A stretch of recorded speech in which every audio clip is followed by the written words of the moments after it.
गोष्टीचं नाव सिंह आणि लहान उंदीर। एका मोठ्या जंगलात एक भयंकर सिंह राहायचा। तो जंगलाचा राजा होता। एके दिवशी सिंह झाडाखाली झोपला होता। तेवढ्यात एक लहान उंदीर तिथून धावत गेला आणि चुकून सिंहाच्या अंगावर चढला। सिंह जागा झाला आणि रागाने गर्जला, कोण माझ्या अंगावर चाललाय? उंदीर घाबरून म्हणाला, अरे देवा, माफ कर ना सिंहराजा, माझ्याकडून चूक झाली, मला सोडून दे, मी तुझे उपकार मानत राहीन। सिंह मोठ्याने हसला आणि म्हणाला, तू माझी मदत करशील?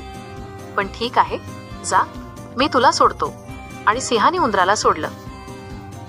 काही दिवसांनी सिंह जंगलात फिरत असताना शिकाऱ्याच्या जाळ्यात अडकला। तो मोठ्याने गरजला, बचाव, कोणी आहे का? ते ऐकून तोच छोटा उंदीर धावत आला। त्याने आपल्या छोट्या दातांनी दोरी चावून चावून तोडली। थोड्याच वेळात सिंह मोकळा झाला।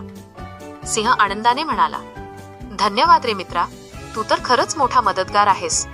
उंदीर म्हणाला, मोठा असो वा लहान, मदत करणं महत्वाचं। गोष्टीचा बोध, कोणताही जीव लहान नसतो, प्रत्येकाकडून काहीतरी चांगलं शिकायला मिळतं। माझ्या गोडबाळांनो, आजची मजेदार गोष्ट खरंच आवडली असेल तर पटकन लाईक करा, आपल्या सगळ्या मित्रमैत्रिणींसोबत नक्की शेअर करा आणि तुमच्या गोष्टींचं घर या चॅनलला आत्ताच सबस्क्राईब करा।